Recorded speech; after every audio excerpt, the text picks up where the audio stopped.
If you're looking for a ghost story, this isn't it. Seems like everyone knows how she was murdered.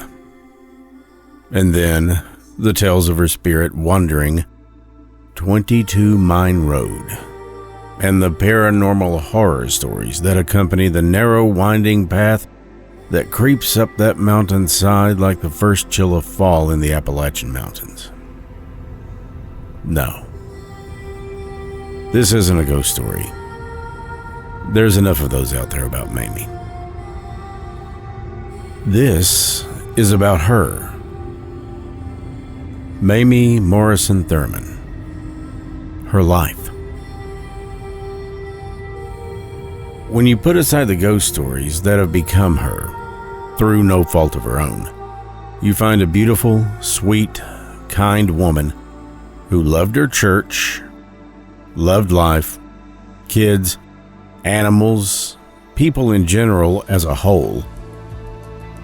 And that can be hard for the best of us. You'll find she had hopes, dreams, aspirations, fears, anxieties, and social standings that, at the time, she may have felt she had to keep. She was absolutely no different than so many of the people that are here today. Yet, she was murdered in cold blood by the very people she had come to have feelings for. People that she undoubtedly cared about. These mountains don't just hold coal and timber. They hold secrets. Some secrets stay buried in the hollows, and others keep screaming until someone finally listens. I'm heading to Logan County, West Virginia. It's a place that's beautiful, but back in 1932, it was a place where the lines between the law, the elite, and the shadows were dangerously fogged. And at the center of it all was Mamie. June 22nd, 1932. It's a day that should have been nothing more than a wet memory in Logan County, West Virginia. But on the steep, winding incline of 22 Mine Road, a man named Garland Davis, who was looking for blackberries, found a nightmare. Now, to a lot of people, Mamie Thurman was a saintly wife and a pillar of the Nibert Memorial Methodist Church, and to others, she was a woman who knew too much about the powerful men who ran the town of Logan, West Virginia, and the lies and corruption that were being spewed by them. It was on a sultry June evening that she disappeared into the mountain mist, leaving behind a mystery that's haunted 4 generations, nearly a century now. I'm Chris Slone, and this is an Appalachian story, the first in our series, Between Two Worlds, the Mamie Thurman tragedy.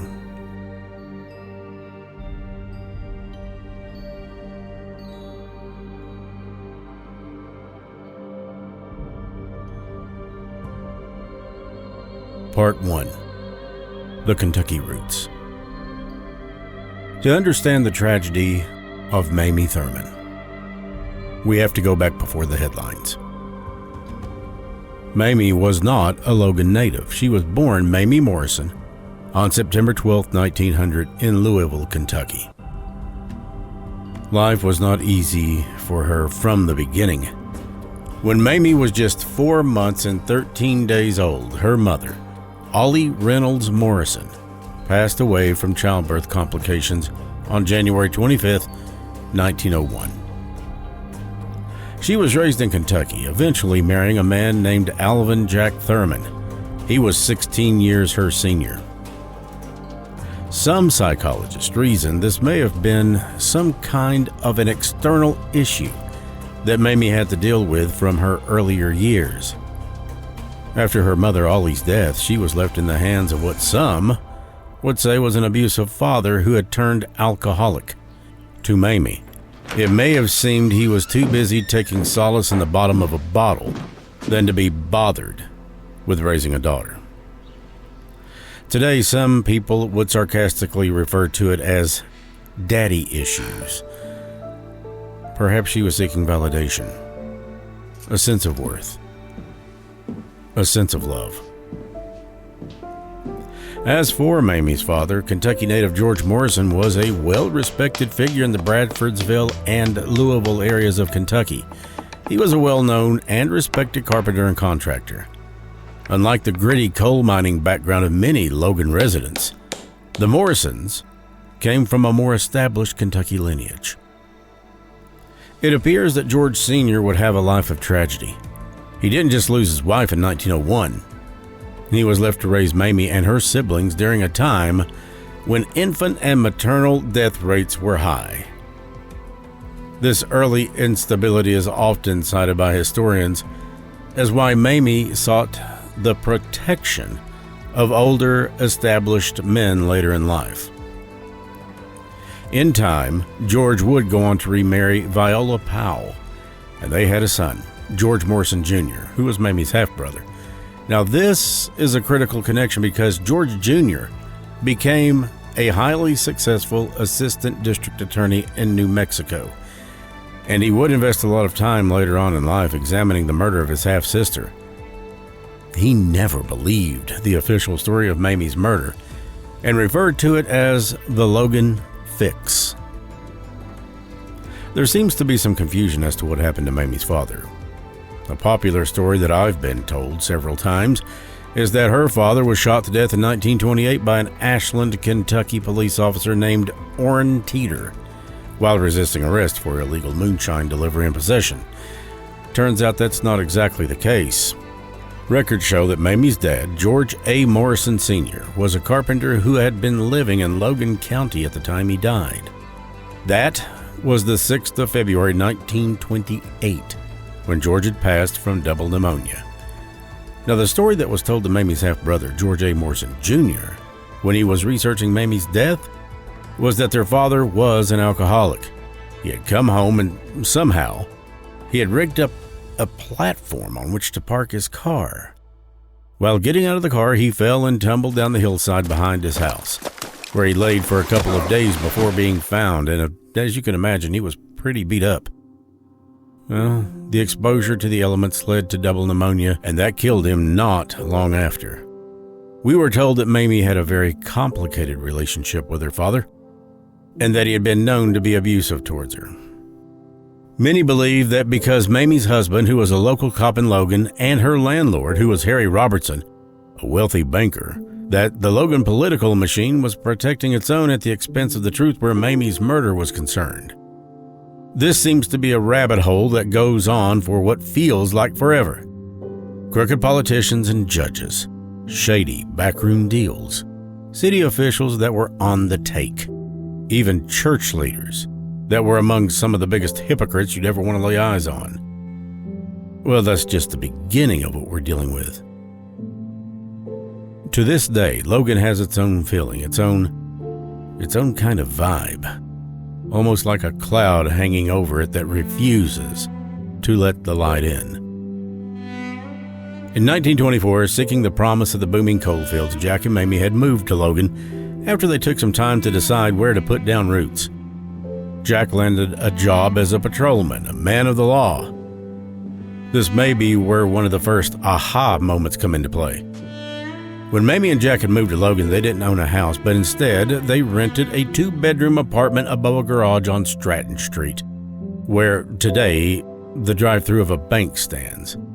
But in 1932, the garage was, of course, right beside the home of one Harry and Louise Robertson. Like we said, Harry had a considerable amount of stroke in the town. He was the chief accountant for what was then the Guyan Valley Bank.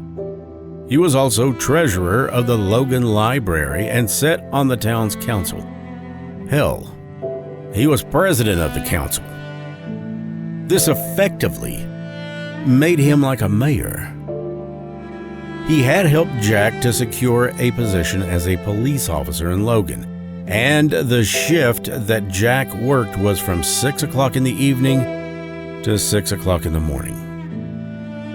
Like I said, this may be one of the first aha moments in the story, but we're also assuming that he helped, or at least had some kind of hand, in getting Mamie hired on at the bank in which he was so prominent. It may also be a good idea here to mention that Louise Robertson, Harry's wife, helped Mamie get into the social circles in town, being a part of the women's club, things like that. But when Mamie went to work for the bank, this could have been when the scandalous affair between Robertson and Mamie started. It would have aftershocks that resonated nearly 100 years after the fact. This living arrangement put Mamie in the direct orbit of Logan's high society and its deepest corruption and those who were a part of it. It seemed that practically the whole town knew about the double life that Mamie was living. Well, almost the whole town. This beautiful, nice, sweet church girl, about 5 foot an inch tall. She weighed only around 115 to 125 pounds. Seems like she was the perfect wife by day, but at night, a patron of the social clubs and speakeasies. We must remember that this was 1932 and Prohibition was in place, as well as the Great Depression.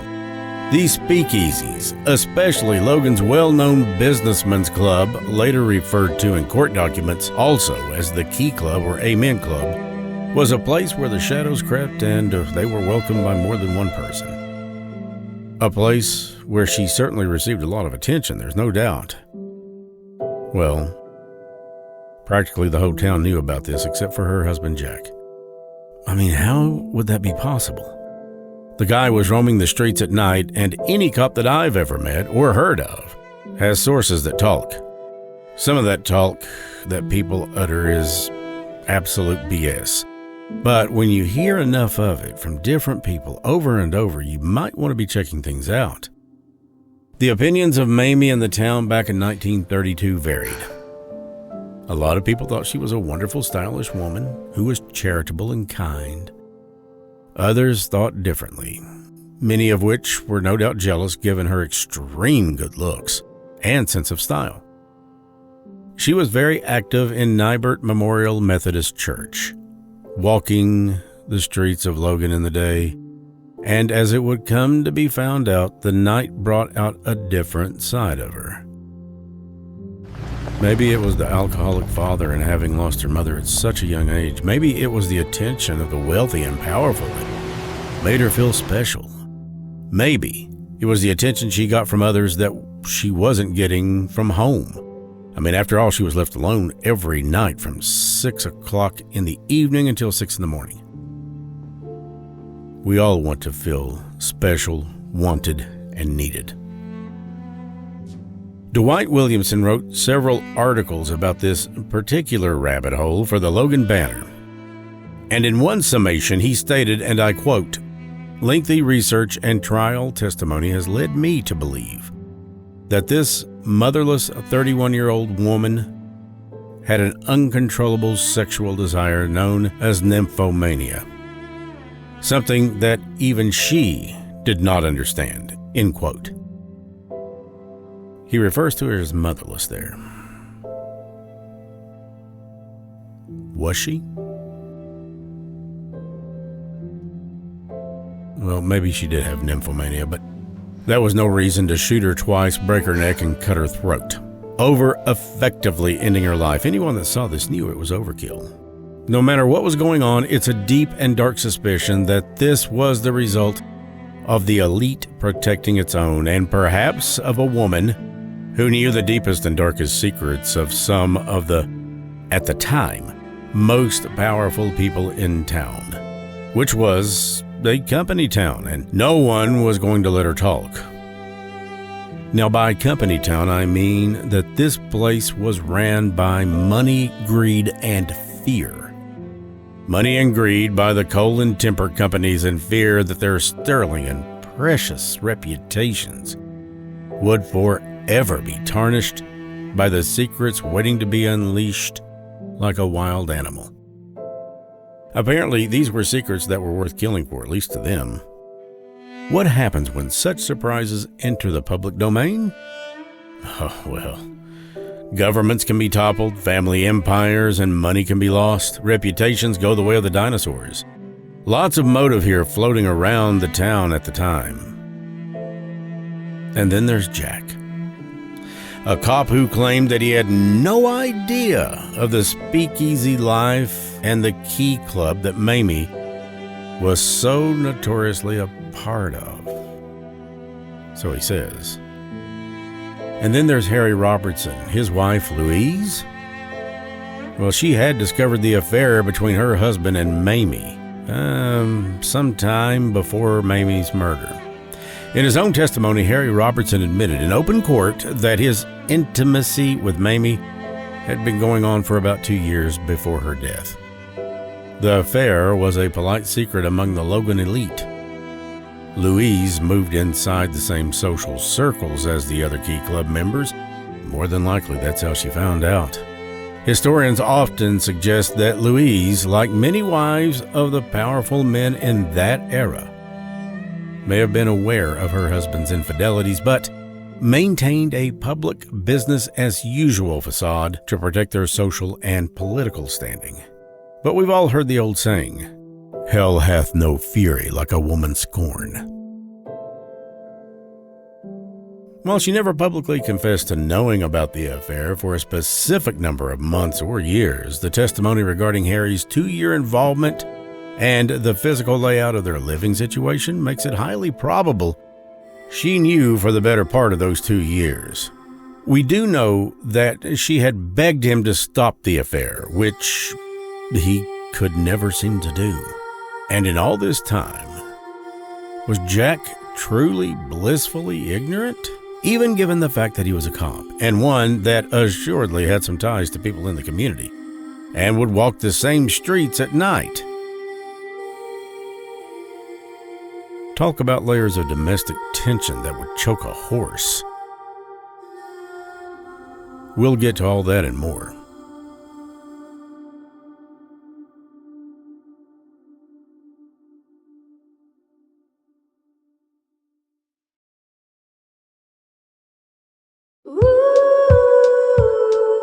Dust motes dance inside the beams, a quiet room of half-lit dreams. The weight of time is on the sills, and summer air the quiet fills. Oh, mommy, your echoes in the halls, held inside these gentle walls. The softest kind of fade, the softest kind of fade.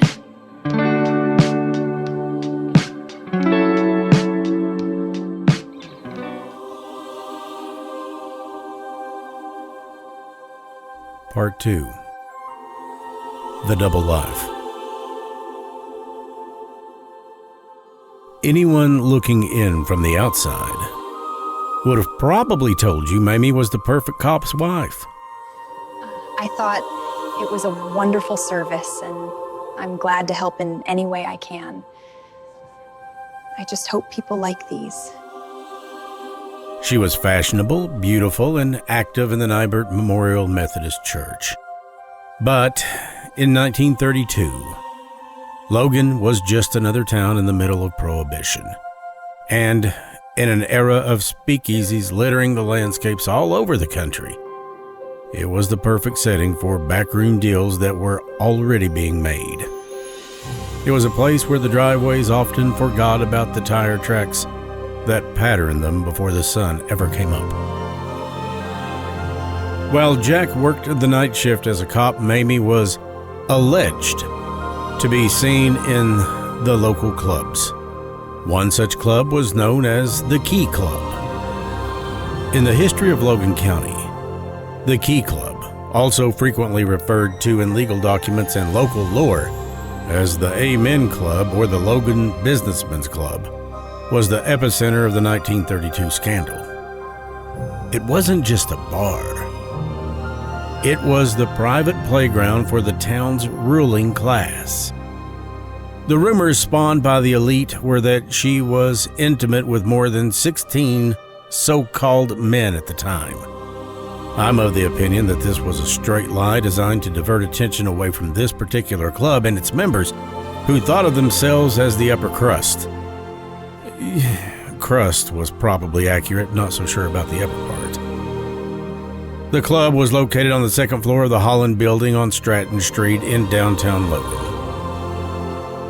The ground floor was leased to the G.C. Murphy Company, but the upper floors remained a private, restricted space. This provided the perfect cover. The elite could enter a respectable business building during the day, and then when the night fell, the second floor transformed into a speakeasy and gambling den. It's clear. The name Key Club was literal. It was a private association where only a few people held keys to the entrance, ensuring that no outsiders could enter without an invitation. If a person has to sneak, what does that say about their character? It was sometimes called the Amen Club by locals, which was a sarcastic nod to the fact that a lot of its members were also the so-called pillars and deacons of the Nibert Memorial Church. During the murder investigation and the trial of Clarence Stevenson, a bombshell revelation surfaced. Mamie Thurman allegedly kept a list of 16 prominent men she met with at the club. Now, this list allegedly included some of the most powerful names in Logan. We're talking about people like bankers, judges, and high-ranking city officials and business owners. The names on this list were never officially made public. In a chilling twist of mountain justice, though, it was rumored that several of the men on that very list actually served on the grand jury that indicted the black handyman Clarence Stevenson for Mamie's murder. But, and this is a big but, that list has never been found, and it was never made public as to exactly who were on it, of course. Makes one wonder if it ever existed at all. No book, no names. Sounds like another lie from a pack of liars that ran things at the time.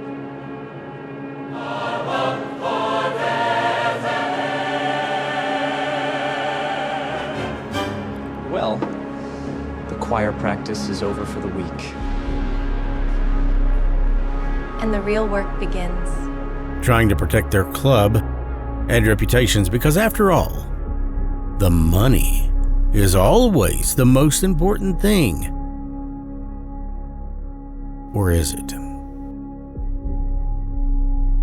Because it was the height of Prohibition, the Key Club was primarily a place to secure high-quality, illegal liquor. At this particular point in America's history, the only way that you could obtain liquor was for either medicinal or religious purposes. Well, there was going to be a lot more of that going on in the 1932 trial that exposed it all. An immoral double life was happening, and some of the things that were charged and came out in court included high-stakes gambling, what people do with their money. But what if it wasn't their money? Listen to this: illegal poker games involving the town's treasury and bank funds. Who was over the funds? Oh yeah, the former sheriff's kid, Harry Robertson. Not a surprise given the so-called characters involved in this. And then there was the rumors of wife swapping. Yeah, you heard me right, wife swapping. Now, that was never fully proven in court, but the scandal fueled decades of rumors that the club was a site for organized infidelities among Logan's aristocracy. Again, that was no shocker. If you walk down Stratton Street in 1932, you'd see the Holland Building, appearing to be a sturdy, respectable place. But on the second floor, behind a door that only 16 keys could open, was the Key Club, or the Amen Club as it was called in the streets. It's kind of a bitter joke for the men who spent Sunday mornings in the Hallelujah Choir and Saturday nights in the shadows doing all sorts of naughty little things, even if by themselves. This wasn't just a place for drinking brothers and sisters. It was where the real power of Logan County was brokered, and deals that paid no heed to the working man and his family were honored. There was no honor in this pack. And as for Mamie Thurman, she was a guest of honor, more than likely that of one Harry Robertson. Mamie saw behind the curtain. This was a curtain that eventually was pulled shut with a dangerous set of hands, wielding a razor and a gun. Here I ask a question. What was their motive for killing Mamie specifically in such a way that it would leave marks on the town's history over 90 years later? Well, it's speculation, but we're going to get to a theory or two that we've come up with that makes some sense. To us, anyway. But first, I've learned through research that Mamie was a person who had goals in life. And she wasn't one to sit around and wait for things just to fall in her lap. Even though half the men in Logan surely would have loved that if she had just given them the chance. But she was ambitious, and she would go after the things she wanted. One person actually referred to her as a high stepper, which meant somebody who would take or create opportunities and then take advantage of them.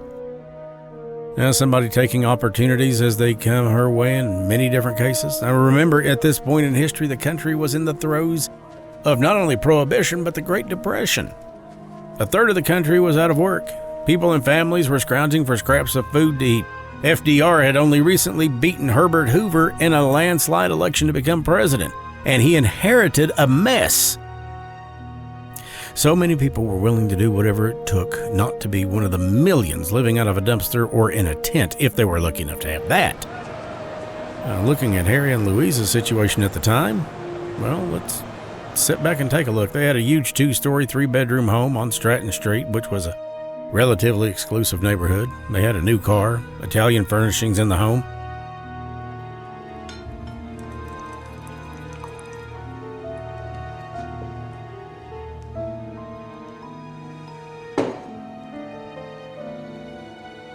It's taken care of. Harry holding positions at the bank, treasurer of the library, and president of the town's city council. And this was all in Depression-era 1932. He was loaded to the hilt with as much, if not more, political power than the city's actual mayor. It should also be noted that Louise Robertson, Harry's wife, had become aware of the affair that her little snuggle bunny, Harry and Mamie, were having, and apparently had been having for a couple of years at the time of Mamie's murder. And reportedly, Louise begged Harry to call it off and end things for some time. Crying and raised voices were not uncommon in the Robertson household on Stratton Street. Your money is my money, and I will ruin you! Imagine what divorce will do to you! Ah! However, she never really confronted Mamie about this issue. Now, one of those suffer in silence types, I guess, but for just how long could she suffer?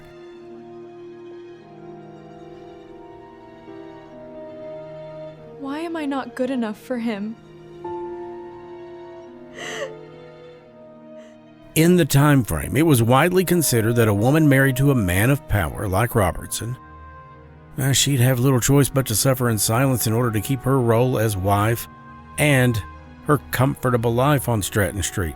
She would later state that there was no use, and that she, more than anything, didn't want their children, their daughter and son, to be persecuted over the situation. So she did the only thing she knew how to do. She separated herself from Mamie and Jack Thurman and just closed the friendship. But was that all she had done? She had provided Harry, her husband, with a solid alibi for the night Mamie was murdered when he went on a so-called fox hunting trip in October of 32. And he had gone on it, she said, the night Mamie was murdered. Was Mamie a socialite, or was she a woman trapped in a web of powerful men who used her for information and sex? My guess is definitely the latter. Much of what we get into here is speculation, but it should be noted that Mamie never had an opportunity to defend herself, in court or anywhere else for that matter. As the sun set on the evening of June 21st, 1932, which was a Tuesday, Mamie was last seen around 9 o'clock at night, according to one set of testimony in court. She was wearing a signature blue dress with white polka dots, walking near the Middleburg Theater on Dingus Street in Logan. She had gone into the Aracoma drugstore and made a purchase of a pack of Lucky Strike cigarettes, and then she dropped off linens to be laundered at the home of Finette Jones, who lived on High Street in Logan. Now, there was some local speculation that this home served as a secret meeting place for Mamie and her landlord, Harry Robertson, although Miss Jones vigorously denied renting rooms to the two. Then there was the Keir boarding house, owned by Cora Keir. This was not just a place for travelers. It was a sanctuary for secrets. Harry Robertson didn't just walk through those doors for a room. He walked through them to hide a life that was unraveling one rendezvous at a time.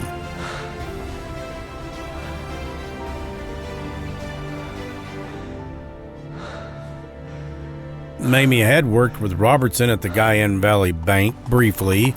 And then, of course, it would switch hands into the Logan First National Bank, which Harry kept his position, but Mamie was laid off. Robertson had been the head of accounting for some time there and held quite a bit of power, like we said. However, Mamie did not work there for a great deal of time. The final hours of Mamie Thurman's life are a haunting puzzle of timeline discrepancies and after-dark Logan social life. Based on the testimony from the 1932 trial, the last time she was seen alive depends on exactly which witness you believe, as the timeline was the central battleground of this entire case.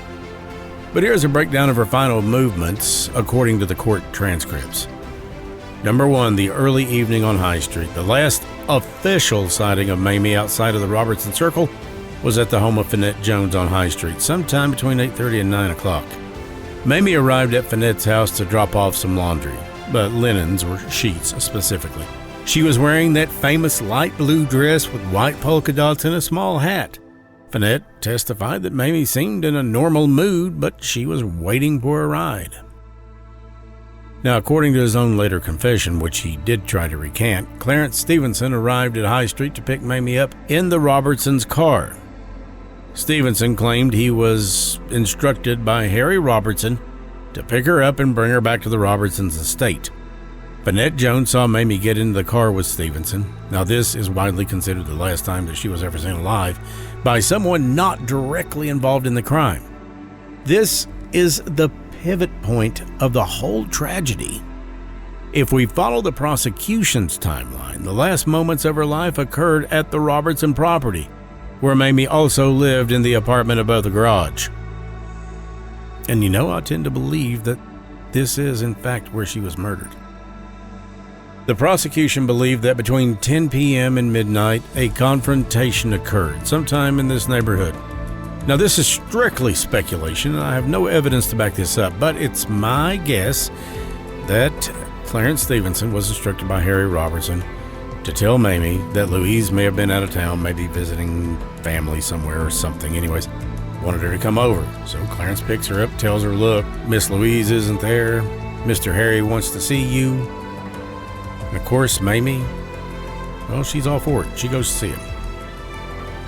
But the discovery of blood on a chair in the Robertson house and a bloody razor in the bathroom suggests that her life ended within the walls of that estate that she lived on, rather than at the remote location where her body was found on what they called the Hill, or at the time Trace Mountain, today 22 Mine Road.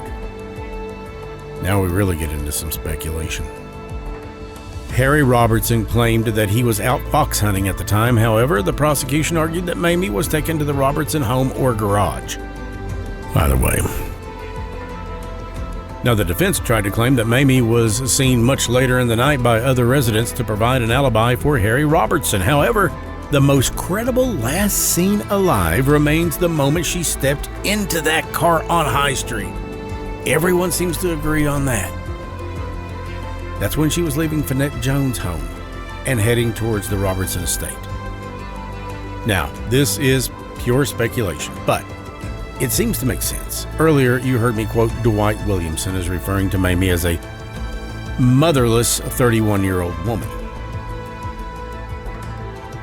Was she? What if she became pregnant with Harry Robertson's child?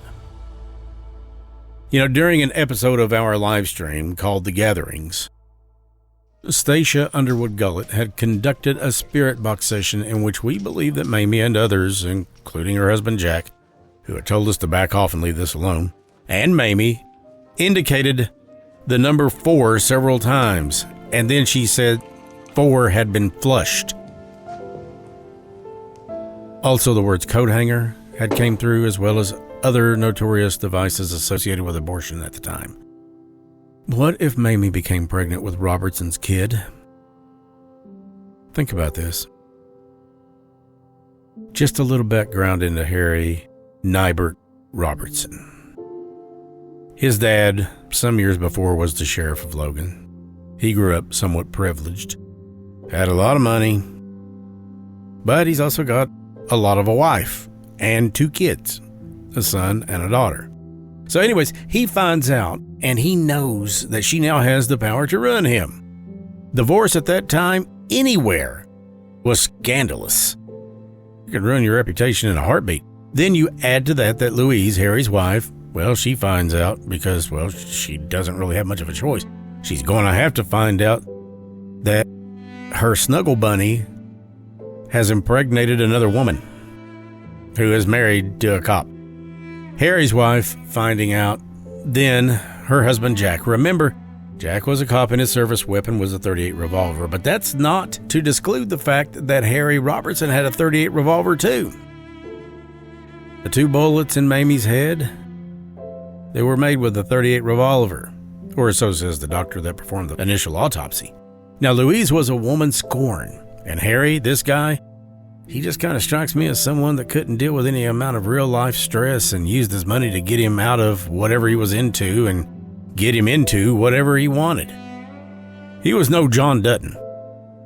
He panicked, thinking that if Louise divorced him and took their 2 kids, it would also mean the loss of his reputation, and that would mean he would lose some of his precious money, possibly his position in the bank, and as council president, and as library accountant, and of course his standing in society. All of this flushed down the toilet. Maybe that's why if that was Mamie that came through on that spirit box session, she was saying flush. Then there's Louise.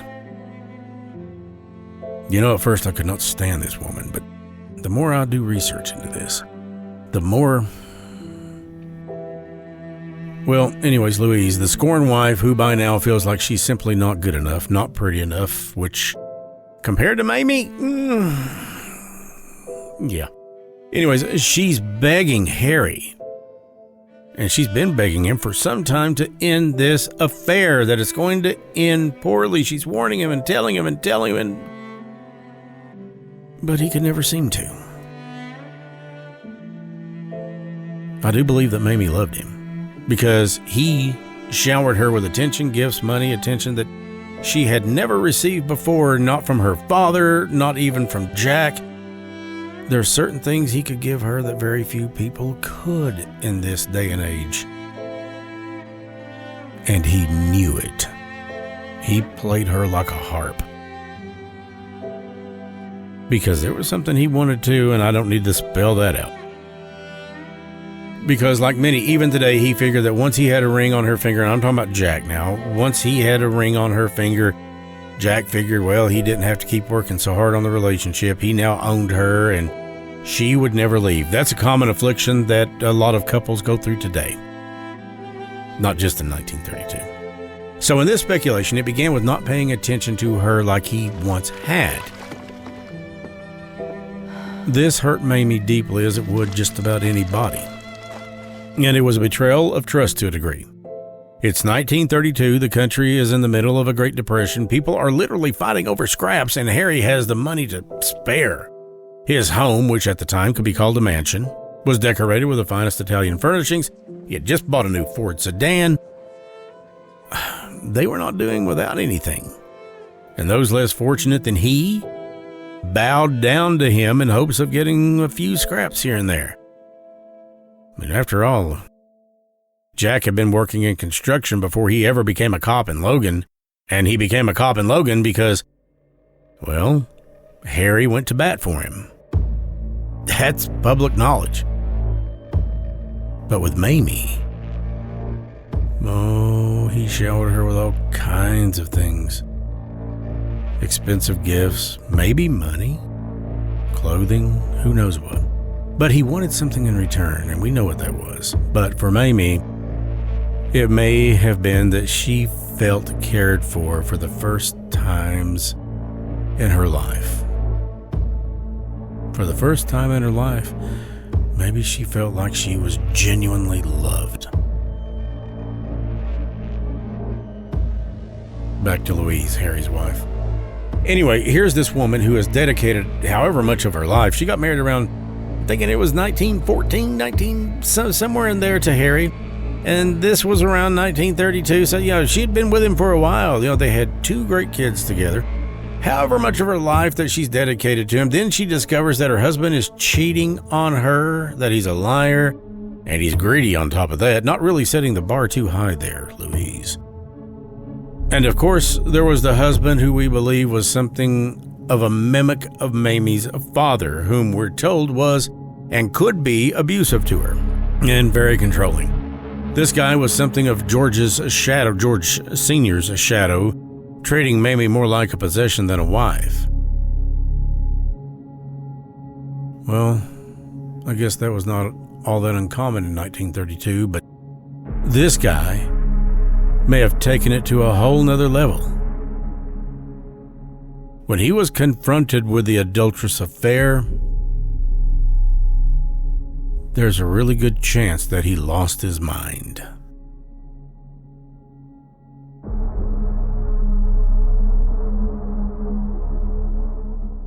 Coming up, the skies shed tears as Mamie is found in what can only be described as an unconscionable state, and the town begins down a road that it can never turn back from.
Part 3.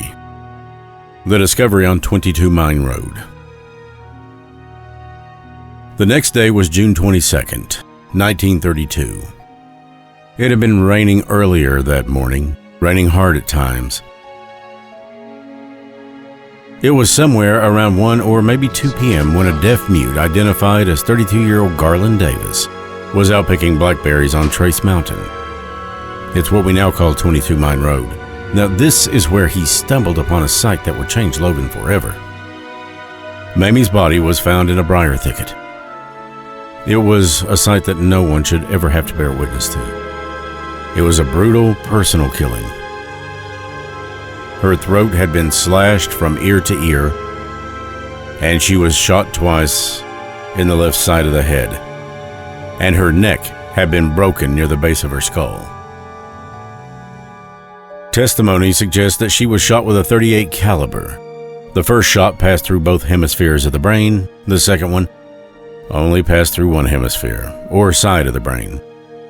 There was no doubt it was overkill.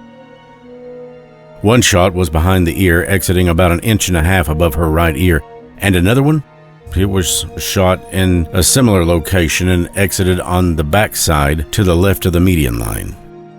Her neck had been broken at the second cervical near the base of the skull, and she had a powder burn on the left side of her beautiful face and cheek, as well as bruising around the orbital eye socket, according to trial testimony from Dr. W.S. Rowan. Rowan would also indicate in the trial transcripts from his testimony that he was also of the opinion that Mamie's throat had been cut after the shots were fired. Rowan would also testify that Mamie's throat was cut extending down the trachea and would extend a little deeper on the right side of the tissue, and that it was a smooth cut from side to side. He signified that it severed the carotid and jugular veins as well.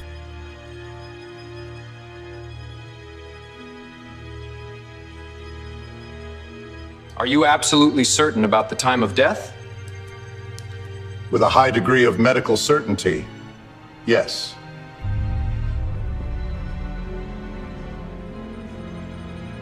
And there was no sign of a struggle? Rowan indicated that either of the gunshots alone would have been sufficient to end Mamie's life. This had been overkill. And who does that? And to no surprise, robbery was not the motive. Why would the rich be interested in what little Mamie possessed in life?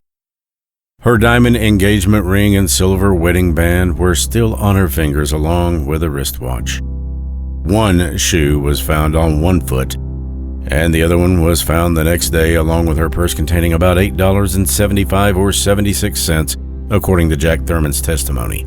Also recovered about 30 feet away from where she had been dumped. Besides, it mattered to someone how this looks. This ruled out robbery as a motive. A deputy at the scene was quoted as saying, "It mattered to someone how this looks." In that time frame, not much different than today. A person's clothing and how they wore what they wore was a statement from them to the general public at large.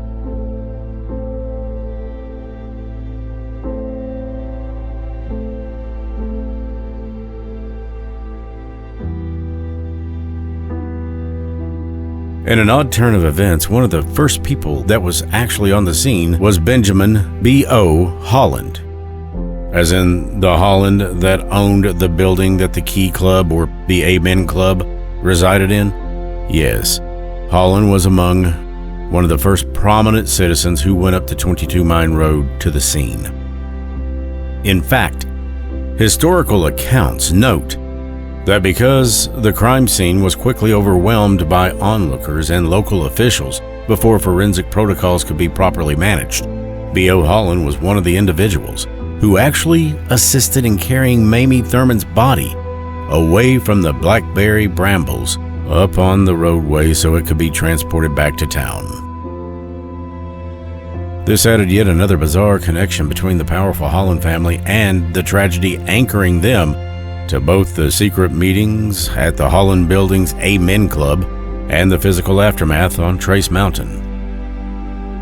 Then there was Meade Smeltzer, chief of police. He was a central figure in the investigation of Mamie Thurman's murder and a key prosecution witness during the 1932 trial of Clarence Stevenson. His actions and testimony heavily shaped the state's narrative, but they also introduced some of the most debated and controversial aspects of the case. Smeltzer conducted a search of Harry Robertson's Stratton Street home, where Stevenson had lived, in an attic room. Now, in the basement, Smeltzer discovered a blood-stained canvas and a straight razor with traces of what appeared to be blood. This discovery allowed the prosecution to argue that the basement was used to hide the murder weapon and clean up after the crime, directly tying the physical evidence to Stevenson's place of residence. One of Smeltzer's most damaging piece of testimony came against Stevenson involving the timeline immediately following the discovery of Mamie's body. Smeltzer testified under oath that Wednesday evening, the day that Mamie's body was found on Trace Mountain, at around 8 p.m., he personally witnessed Clarence Stevenson in the front seat of Harry Robertson's Ford sedan, actively cleaning out the inside of the vehicle with a rag. This testimony provided the jury with a powerful image of Stevenson trying to destroy forensic evidence, and this occurred just hours after the town learned of the murder.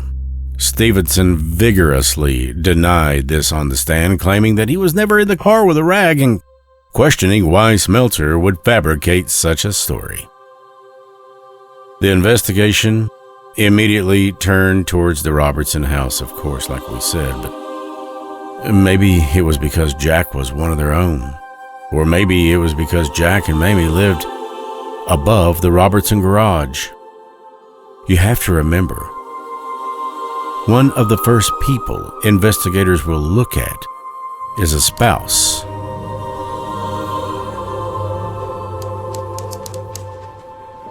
What's the timeline on this? It matches the suspect's alibi perfectly. Or someone very close to the victim. Jack was the spouse, but they never really seemed to turn their attention towards him. Jack had been on patrol the night of Mamie's murder with a fellow patrolman identified as Hibbert Hatfield. Regardless, one of the first places they tend to investigate was Jack and Mamie's apartment, and they found nothing. They did, however, eventually turn their attention to the garage. That's when they found blood on some of the windows and the fender. And when they did go into the Robertson home, what they found? Oh well. That visit revealed all kinds of damning evidence in the form of a razor with the blood on the clothing like we had told you about.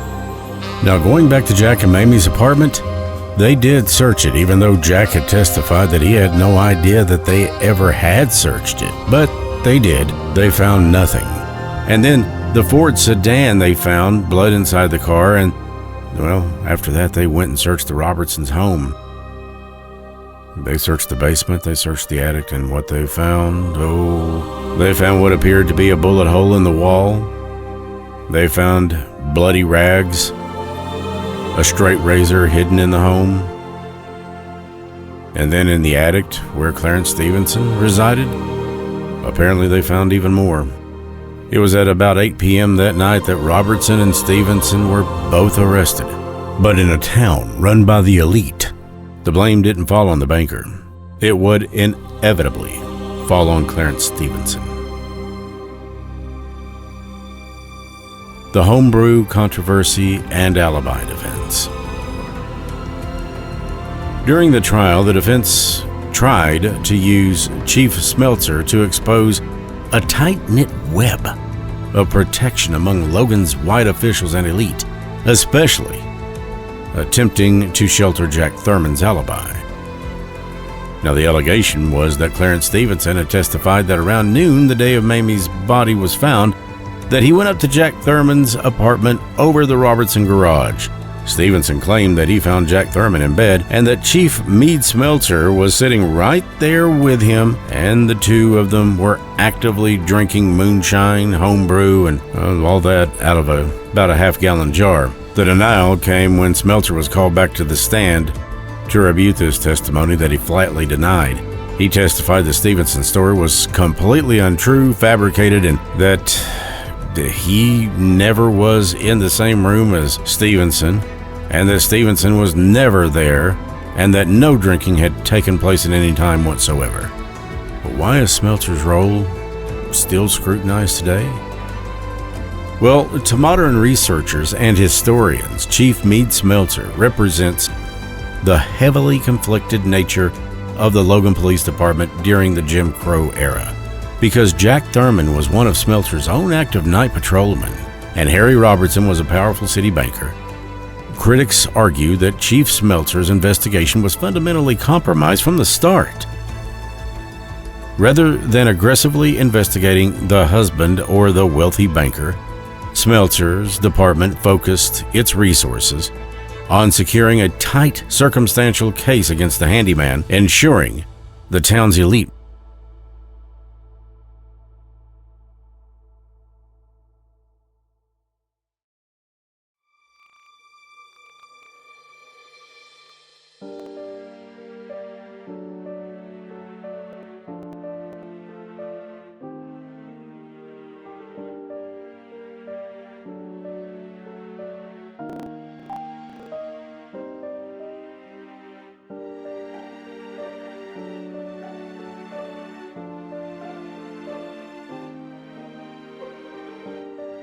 Part 4. The Trial of the Century. The trial in November of 1932 was nothing less than a circus. A clown show. People actually brought basket lunches and chairs to the courthouse just to get a glimpse of the scandal. Never mind, a man was on trial for his life. A little-known detail from the transcripts involves a doctor's testimony about a prescription that Stevenson, just days before the murder, had received treating him for an inflammatory condition to suggest he was physically agitated. Harry Robertson was arrested alongside Clarence Stevenson, but the charges against the banker were eventually dropped. Stevenson, despite maintaining his innocence until his dying breath, was sentenced to life in prison. The man who presided over the Clarence Stevenson trial was Judge Naaman Jackson. Now, Jackson was a fascinating figure because he perfectly embodied the establishment of 1930s Logan, a man who was as much a part of the town's social fabric as he was its legal one. The architect of mountain justice, Naaman Jackson, was the judge of Logan County Circuit Court, and in the 1930s, the circuit judge held a lot of power in West Virginia, often acting as the final arbiter of both law and local political influence.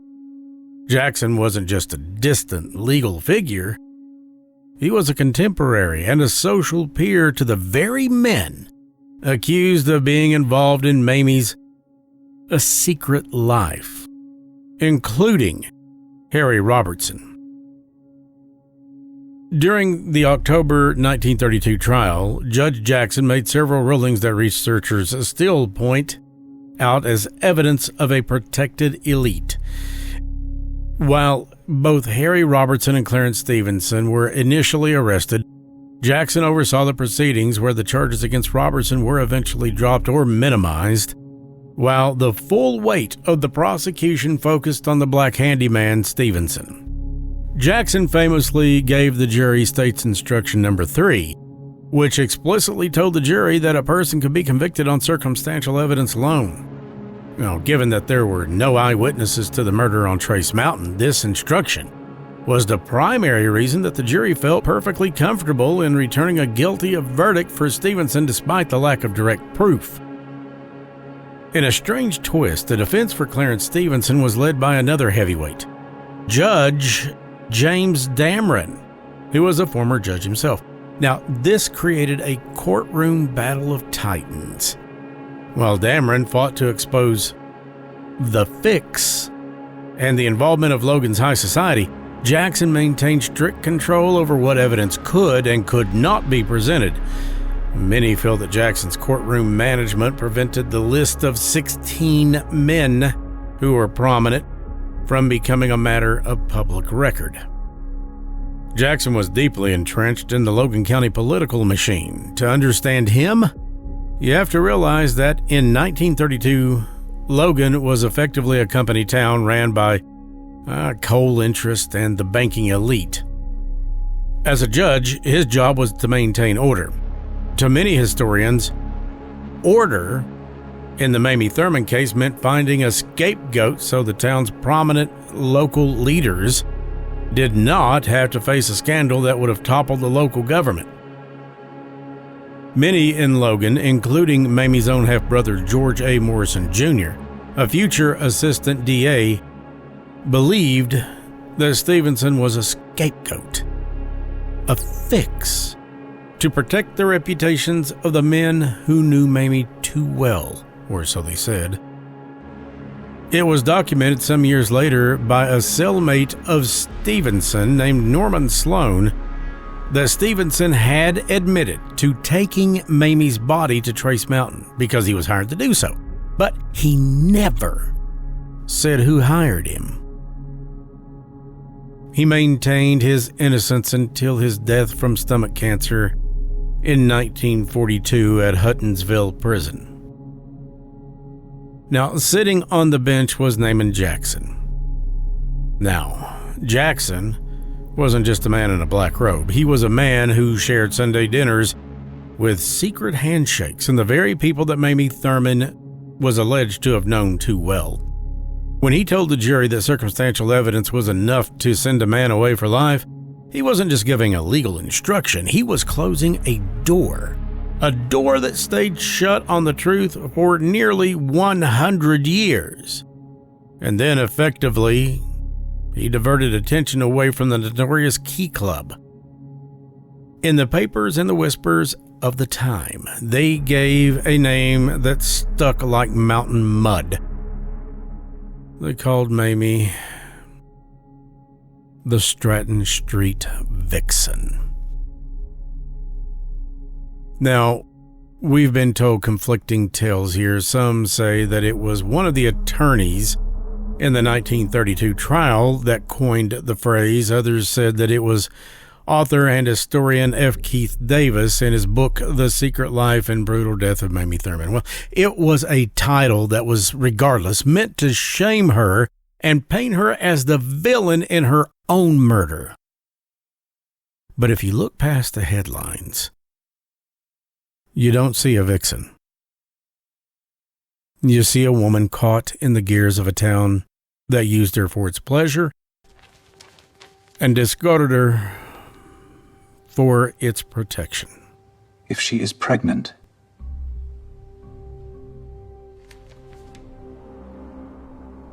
I will lose everything.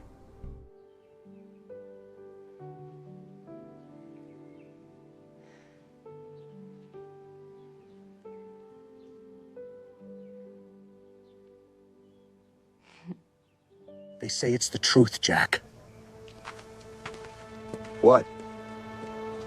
How could that be?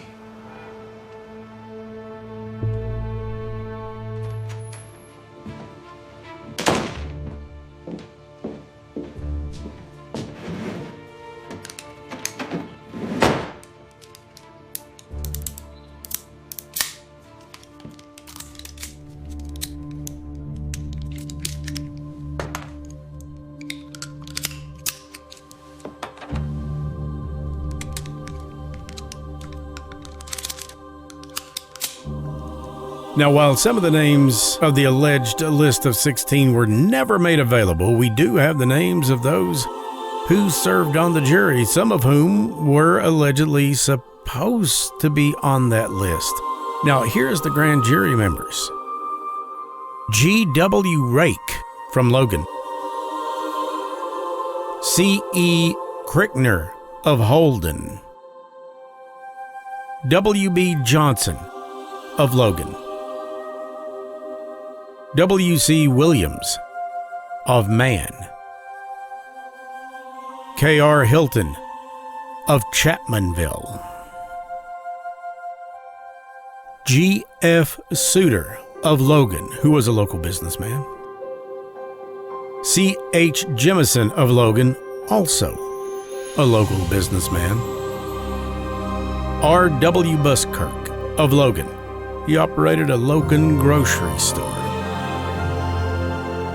J.G. Stallings of Mallory. He was Garnett Stallings' coal operator of the Powelton Coal Company. A.S.J. Hopkins of Amsterdale, chief engineer at Amherst Coal Company. A.H. Wilson of Sharples. He was a general manager of Boone County Coal Company. And finally, rounding out that list is J.W. Crislip of Chapmanville. He operated a carbon black factory. Now, the trial jury that ultimately heard the evidence and found Stevenson guilty in the October 1932 trial, it consisted of a 12-man panel, and by the way, all of these people, every single one, were white. They were all Caucasian. There were no African Americans or men or women of color. The jury that heard the trial that convicted Clarence Stevenson was Odell Wells, William Rexroad, Damon Lilly, Leland Hell, C.B. Farrell, Virgil Godbey, Harmon Bailey, William Pugh, Alex Pauley, R.L. Litzinger, A.D. Collins, and Julius Altizer. Many pages of the court transcripts are missing. God only knows what fate they met.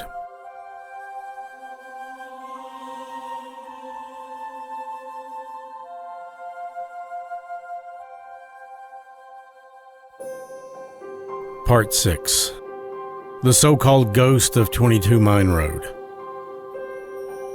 In the deep folds of Logan County, West Virginia, the fog doesn't just roll in, it lingers. It clings to the coal dust and the secrets of the mountains, almost like a shroud. Most people know Logan for the mines, but if you drive out towards Holden, past the lights of the city and into the shadows of the hills, you'll find a stretch of asphalt known as 22 Mine Road. It's a place where the air feels different, heavier. They say a woman waits there, a woman in a light blue suit and a small, fashionable hat. She's been waiting since June of 1932, they say. She was the talk of the town. She was a woman who lived in the light of high society and died in the darkness of a mountain hollow. Her name was Mamie Thurman, and her story didn't end with a verdict. To understand the story of this so-called ghost, you have to understand the woman behind it. That is what she was and is. A human being, a person, not a ghost. She had hopes and dreams, fears, and she just wanted to be loved. By day, Mamie was a pillar of the community, a member of the Women's Club, a face in the pews. But Logan in the 1930s was a boomtown, and where there's coal money, you can bet your ass there are secrets. Mamie was the centerpiece, according to some, of the Key Club, an elite circle of Logan's most powerful men, bankers, politicians, judges, so-called church leaders, the men who owned the town, specifically a man named Harry Robertson. She lived in an apartment above his garage. Her husband, Jack, was a cop, a man who worked for the very people that Mamie was keeping secrets with. It was under a pressure cooker of scandal, held together by a thin veneer of Appalachian respectability, until the night of June 21st. The last time Mamie was seen alive, she was stepping into a car on High Street. She had just dropped off some laundry to be done by Finette Jones. Gosh, she looked beautiful. Petite. Wearing a blue polka dot dress. The polka dots were in white. The man behind the wheel was Clarence Stevenson, the Robertsons' family handyman. Where did they go? Well, the trial says that they went to the Robertson estate. The evidence, a bloody razor and a stained chair, suggests that her life ended in the very home of the man she loved. But her body? Her body was taken to 22 Mine Road, left in the brush like a secret that refused to stay buried. The trial that followed was a masterclass in Logan politics. Harry Robertson, the president of the city commission, had an alibi, of course. No, solely because of his wife and cronies. He was, quote, fox hunting, end quote, His friends, the elite of the city, swore to it. Well, I'd trust Mexican tap water before them. The blame fell on Clarence Stevenson, a man of color in a 1932 courtroom. The physical evidence was found in Robertson's home, but it was Clarence who went to the penitentiary for life. He died behind bars shouting his innocence. Mamie was silenced. Clarence was silenced. But the mountain remembers. Since that night, 22 Mine Road has never been the same. Drivers report a woman standing at the tree line, her hand raised as if she's hailing a cab.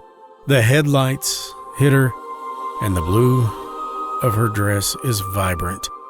It's almost unnatural. But when you look in the mirror, there's nothing but the black of the hollow. Some say that she's looking for the truth. Others say that she's looking for the man who left her there. She was not a vixen. Mamie was the victim. She was a woman caught in the machinery of a city that just simply didn't know how to keep its mouth shut and its secrets. In the end, this is a tragedy of proportions that I'll never understand. Beautiful, sweet, and kind, Mamie was and is not a ghost, but she's a human being that should be loved and respected and remembered as the person who fell into a trap of seduction, lies, and deceit. Mamie Thurman was more than a ghost story. She was a woman caught in between two worlds in a time when knowing the truth was a death sentence. I hope you've learned something about her. I hope you've learned that she's not a ghost. She was a person, not unlike you or I. And she deserves respect, and she deserves to be loved. She never, ever got a fair chance in life. Maybe we can give her one in death. Thank you for joining me on this journey into the seedy side of Logan County. If you have a story from these mountains, a mystery that is worth telling and that needs telling, reach out to us. Until the next time we meet, keep your eyes on the ridges and your ears to the wind. And as always, stay mysterious. I'm Chris Slone, and this has been an Appalachian story. I hope you'll subscribe.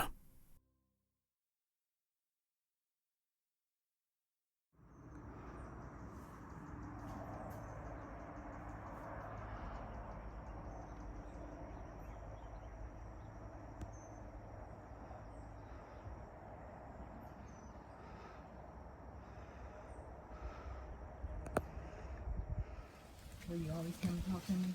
Will you come tonight? Cool. I've never seen anything like that. She's here. She's with us. This thing don't lie. It's a meter. And there's no sources of power anywhere around here. My voice to say or ask anything that you want to ask. Then do it now.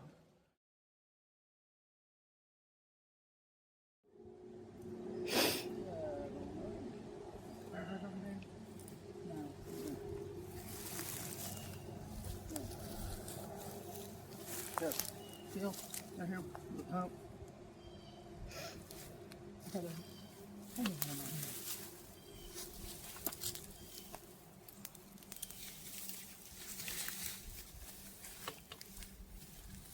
Oh, this is sinking right here. Here. You hold on to those for a minute. I got something else on you.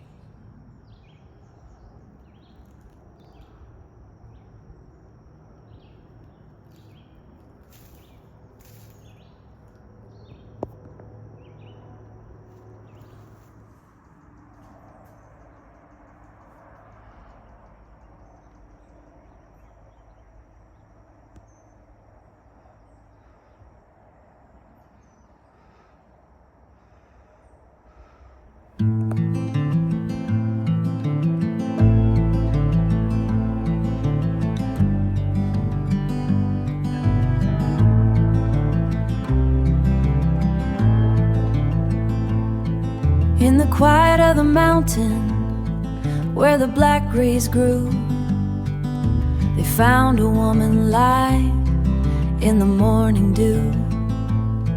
Not a ghost, not a phantom, not a shadow in the night, but a living, breathing daughter in the early summer light. They took her name and tore it down before the blood was dry.